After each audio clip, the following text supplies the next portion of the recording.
G'day! Have you ever wanted to read more Australian writing? Immersing yourself in a new world of literature. Whether you're an Australian yourself, you're living overseas, or you're well versed in Australian authors, here are 5 must-read Australian novels that you need to check out. Oh, and this is part 2.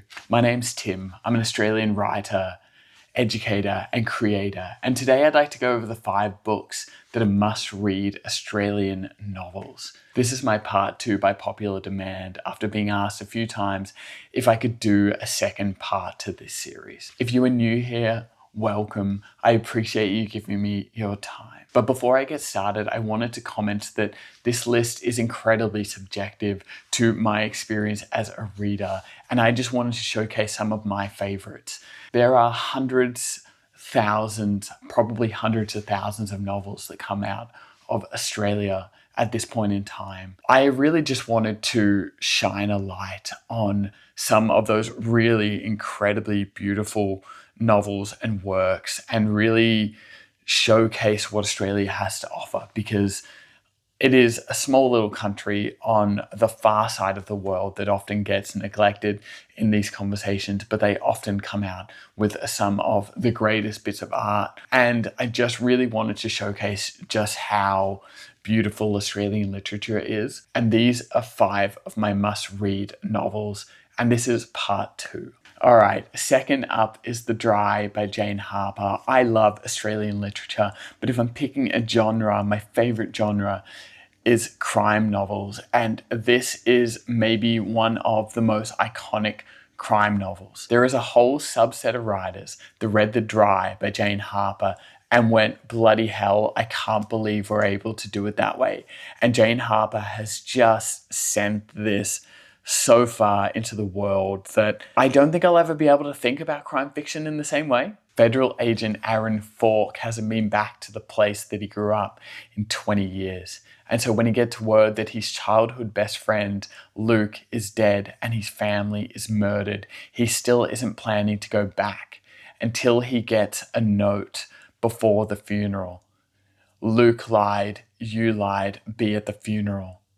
And he gets swept back into his childhood town and where it all began. When Falk returned, the town is having the worst drought it's had in a century, and long buried mysteries start to uncover. I've said it before and I'll say it again, but what Jane Harper does better than anyone else is she uses the landscape as a character to move the plot, to tell the story, to really encapsulate you in the setting, and she does it better than anybody else. This is maybe one of the best mysteries I've ever read.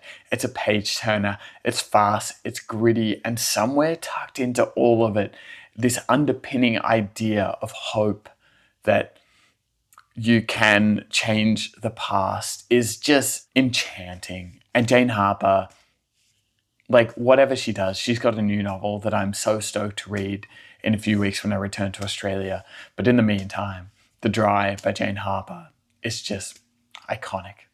All right, next up is The Burrow by Melanie Chang. And this is a novel that I read recently and just devoured in 2 sittings. It follows the story of Amy, Jin, and Lou in their isolated life during COVID, and they get a rabbit, and their world is rocked when their mum, Pauline, comes and lives with the family, uncovering long-buried secrets. It tells this unforgettable story about hope, grief, and love, and the family dynamics that come with it. And I had a moment where I just crumpled while reading this story. And it's been a long time since I've read something and kind of felt the grief of someone else through the pages, and this did such a fantastic job with that. It also encapsulates this really beautiful idea that life can get really stagnant, and we can kind of go through these periods of our life where we forget what matters and we forget what it is that we're doing, and we get caught up in life and how busy it is and our jobs and the world, and forget what really matters. And I think this really illustrates the importance of what does matter and what we should be caring about, even in our harder moments, even in the times that we are battling grief and we're battling loss and we're battling our past. And there is something to be said about past being this vessel for creating a better future. And The Burrow by Melanie Chang does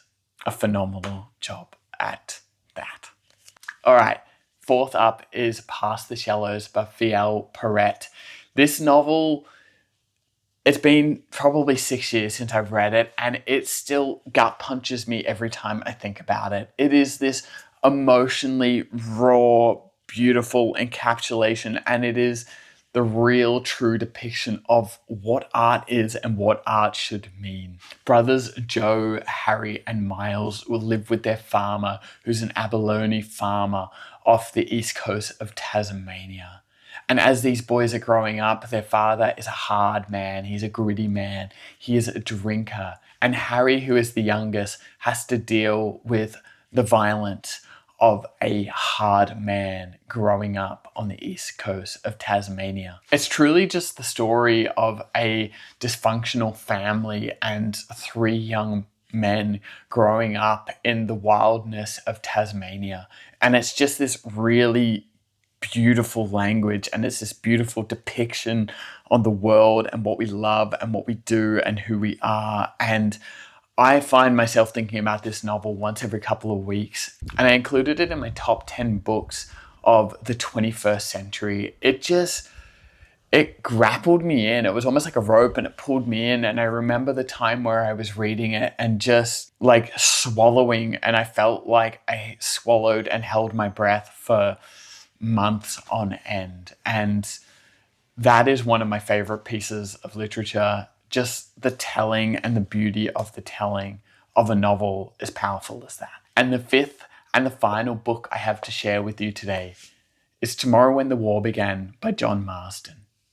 John Marsden, before I start, unfortunately passed away earlier this year, and I felt like Australia lost something in the passing of Marsden. But John Marsden has written dozens of novels, and this is his most iconic series. It follows the story of Ellie and her friends going on a camping trip into what they call hell, a new discovery for them, rather than going to the town show over the show weekend. And when they return, they discover that their entire country has been invaded by an unknown enemy. They then therefore have to discover how to live and how to survive without any adults, and they have to discover how to fight back in a war that they didn't want, that they didn't believe was theirs. It's a tale of survival, it's a tale of coming of age, it's a tale of tragedy and surviving. And this novel was the first novel that I remember reading and thinking, I didn't know that you could do that with writing, which is why I've included it. I just think that it was something that held me, and this series was just iconic. I remember reading it and thinking, I want to be a writer because of this series. It mattered, it meant that much, and I reread it all the time. I reread it for the language, I reread it for the Australianness of it. John Marsden did something with this that I think a lot of people will never be able to capture, and I think the storytelling of a set of teenagers and them living through this world of surviving and choosing right and wrong and trying to understand what their place in all of this is matters. But I think now when I read it, I look at it from the perspective of the generations before having made the mistakes, and now younger generations having to try correct those mistakes and trying to fix those mistakes, and how we can move forward as a better society, in a better world, in a better place. These characters are like real people in my life, and I could tell you more about Kevin, Ellie, Homer, Corey, Fee, and Lee, as well as Robin, than I could about people that I know. These feel like real people and real characters, and they also feel like people that I grew up with, and that means something. John Marsden did something incredibly special with this series. And if you're new to Australian literature, like this, granted, is a young adult coming of age novel, but I just think that it holds up incredibly well. And if you're an adult reading it for the first time, you will just be in awe of how incredible of a story it was. This book series changed my life for the better in so many different ways about how I thought, how it shaped how I think. And in a Substack piece that I'll link below if I post it, but I talked about the idea of probably the 5 bits of art that fundamentally changed me as a human. And granted, I wasn't talking about this when I did it, but now that I'm thinking about it, this is probably one of those pieces of art, novel, story that changed fundamentally who I am as a human more than anything else. Because I think if this novel didn't exist, I don't know if I would have wanted to be a writer. So yeah, this book fundamentally changed me, which meant that I had to include it on my 5 must-read Aussie books. Thank you for watching part 2 of my 5 must-read Australian novels. It means a lot that you've taken the time to watch this. I truly appreciate it because, as you can see, and as I've said before, this is something I'm incredibly passionate about, and I want to shine more of a light on Australian literature, but just literature in general. I think that as the world starts getting taken over by technology, I think it's really important to shine light to one of the oldest forms of expression and art and entertainment, and that is novels, and they are 5 of my must-read Australian novels. That is my part 2 of my 5 must-read Australian novels. So thank you for being here. Thank you for taking the time. I truly appreciate you watching this video. If you feel inclined, subscribe. If you feel inclined, share it with someone that you think will enjoy it. And I will see you back here next week.